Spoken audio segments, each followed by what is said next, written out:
Hi, it's me, Tracy, your literary and tea time companion, and this is the Untouched Books Tag, all about our books that have been lingering on the shelves that we haven't read yet. Grab your cozy cup and let's share about the books that are wanting our love and attention. This is the 10 Untouched Books Tag, an original tag created by Rainer of Rainer Books. Thank you, Rainer, for this tag. And I was tagged by the lovely Daniela of Uncommon Reader and also the lovely Pat of Book Chat with Pat. Thank you, Daniela, and thank you, Pat, for tagging me. This tag is really interesting in that there is just one prompt, and that is present 10 books from your shelves that have been there at least a year or more, and present them.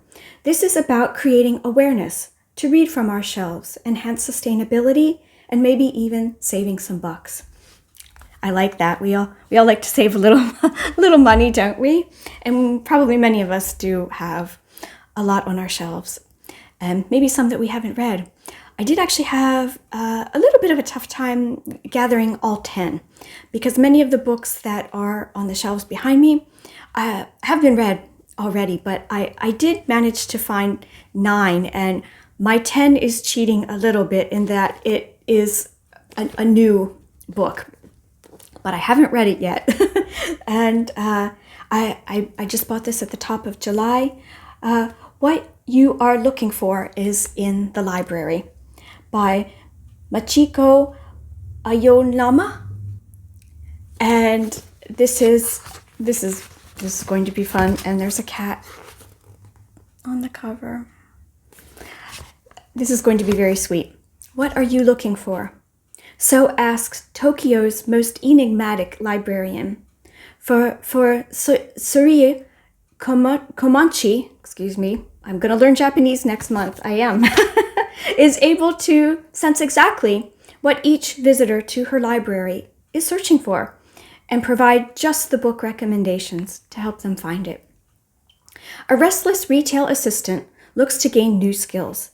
A mother tries to overcome demotion at work after maternity leave.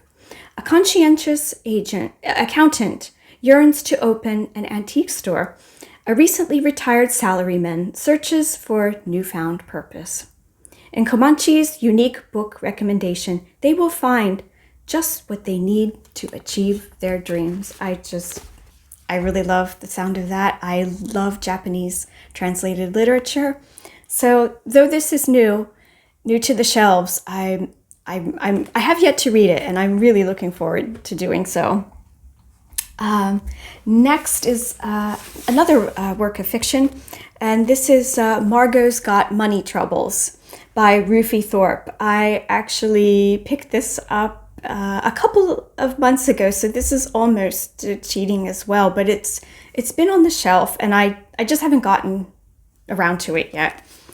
And here, Margot Millet's got money troubles. As the child of a Hooters waitress and an ex-pro wrestler, she's always known she'd have to make it on her own. When she finds herself pregnant by her college professor, who is very keen not to be involved, she realizes she will need cash, and fast. Soon Margot has a plan. She'll start an OnlyFans as an experiment, producing content and writing storylines unlike anything else out there.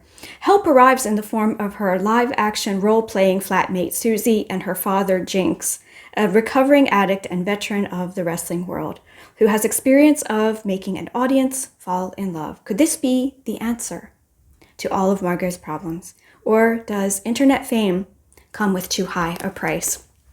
I just thought that this would be something fun for the summer, and it's been on the shelf a tiny bit, and I haven't read it yet. Also, I think it's the last work of fiction in my stack is Sir Thomas Malory's Le Mort d'Auteur, and this is volume 1. Volume 2 is on the shelf behind me, and this is a recounting of King Arthur's birth, his ascendancy to the throne after claiming the sword Excalibur, the ill-fated marriage to Guinevere, The Treachery of Morgan Le Fay, The Exploits of the Knights of the Round Table. This has been on the shelf for quite a while, Volume 1 and Volume 2, and just haven't gotten around to it.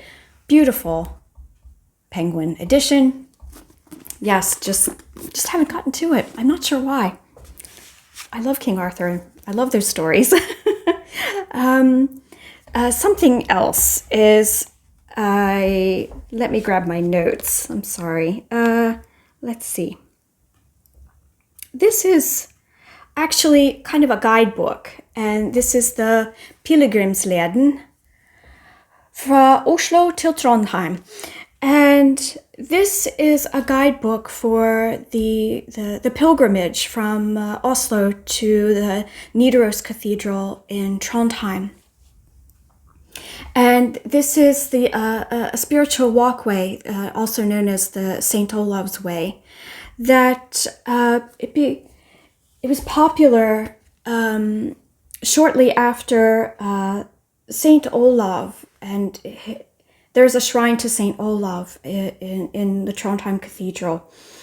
And he was a very important king. He was known as Olav II Haraldsson, and he was canonized in 1303 after a Viking battle. It's quite a long story, but I love pilgrimages. I love the idea of religious pilgrimages. I love walking. It's always been kind of a dream to walk this spiritual pathway along with the Camino de Santiago in Spain and many others. There are 9 different trails that can lead up to Trondheim, and there's over 3,000 kilometers, just shy of 2,000 miles to the cathedral, to the shrine, and it takes you through some beautiful parts of Norway. TJ and I have walked very short parts of it. It is quite a distance going from Oslo northward to Trondheim. So it's a bit of a dream to walk it, and there are people that take it all the way, do use a summer to walk. It depends on your pace how long it might take. It can take 6 to 8 weeks for some. It depends how fast. A lot depends on the weather conditions as well. But as I say, it takes you through some very beautiful parts of Norway, through some beautiful nature, lovely villages, lots of cultural places.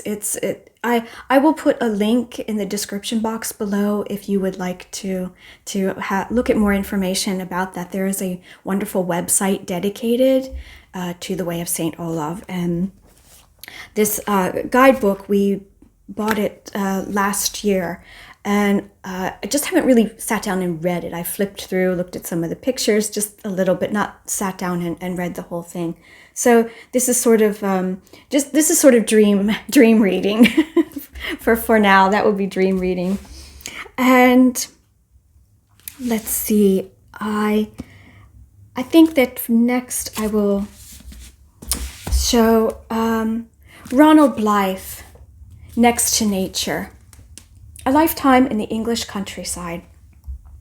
Ronald Blythe was a much-loved British writer, essayist.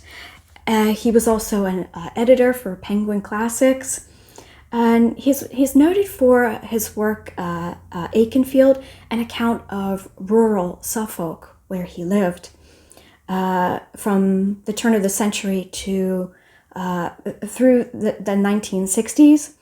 And he had a much loved a column, in the Church Times, the Word from Wormingford, and he just had a beautiful way of writing about nature. And this particular book is just it takes you from the new year to the end of the year, a whole year's worth of Ronald Blythe and nature. And the reason that I have not read it yet is because this one, as well as a Ronald Blythe biography, Blythe's Spirit, The Remarkable Life of Ronald Blythe by Ian Collins. And the reason why I have not read either of these two yet is these books were my Christmas gift to TJ the past Christmas, and he has been reading them. So it's simply that I haven't had a chance to read them yet. So that might be my New Year reading, the Next to Nature. That might be my new reading from the new year. And also, this is a brick of a book. The paper is so heavy. The Collected Letters of Jane Morris, edited by Frank Sharp and Jan Marsh, Jan Marsh, if maybe you are aware, she is a biographer. She did biographies for William Morris. Jane Morris was the artist and writer William Morris's wife. She is sometimes very much overshadowed by her artist and writer husband, and also probably more known for her love affair with the Pre-Raphaelite artist Dante Gabriel Rossetti. And I find letters of people very fascinating, and this chronicles letters that she exchanged with many people during the 1800s, and she had some differences compared to her husband. For example, she did not follow her husband into his socialist activism work later in his life, and she was a very bright woman, and it's not often talked about. I'm tempted to say more, but I will maybe save some of this because a reading project that I have slated for next year is connected with the Pre-Raphaelite movement, art and literature. So I will save some more for now. This has been on the shelf for a little while. Just haven't gotten around to it. So my project next year will be very much looking into this one. A book on another person, a very much noted person, Leonardo da Vinci, the biography by Walter Isaacson, which has received much acclaim some years back. This was also a book that TJ received for Christmas a couple of Christmases back, and I just myself haven't gotten around to reading it yet. So some of the reading that's left was TJ's, or things that he received or I gave to him. I just haven't gotten around to some of them. The last two are related, and the first one is Pennsylvania Farming, A History in Landscape. And this is a book that is part of a series. I am from the state of Pennsylvania, back home in America, and I know very little about farming in general, but I am very interested in the history of where I come from. And the next book I will show you delves a little bit into that as well. This book is quite a scholarly work about farming, but which is interesting in and of itself, from the establishment of the state of Pennsylvania by William Penn. And I'm not sure when the time period stops for this history. I bought this on a trip home. I just haven't got around to it yet. But what I'm excited to read about is how farming changes or enhances or develops a landscape, the history behind that changes through a landscape over time. I'm just very interested to read more about my state of Pennsylvania from a historical perspective. And this book ties in along with that, the Pennsylvania Germans. And an interpretive encyclopedia edited by Simon J. Bronner and Joshua R. Brown. And I come from South Central Pennsylvania, and the area is noted for Germans from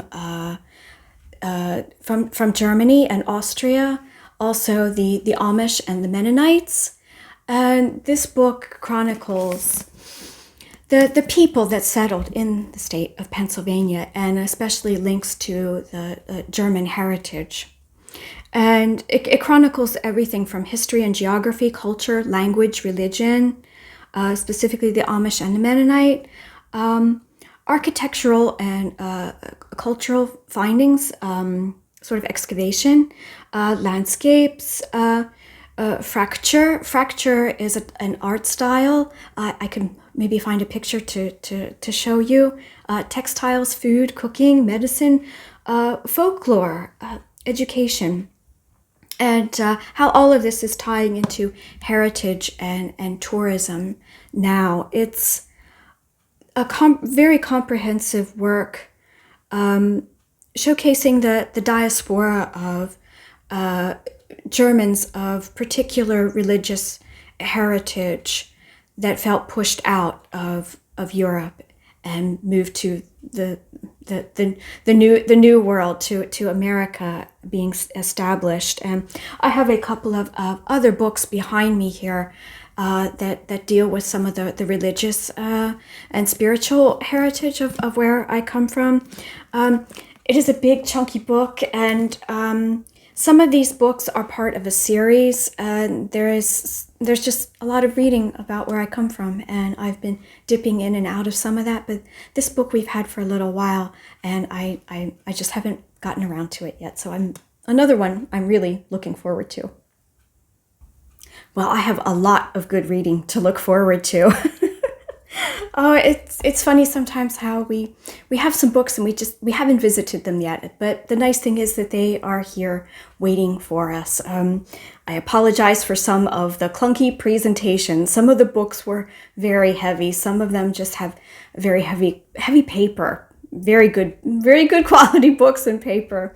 It was fun to share these books with you, and also to just thank you, Rainer, for this tag, because it is nice once in a while, a reminder to remember to shop our shelves, and that it is sometimes just okay to save a little bit of money, because it can be expensive when if we're collecting books quite frequently or often. And I would imagine that quite a few of us have a collection of some kind. So they're meant to be read and loved, and not just for display. The books that we have here are the treasures. Some, as I say, were my husband TJ's that I haven't read yet, and there are some of mine that he is working on reading. So we have our favorites, and we're loving our books, and that is the most important thing.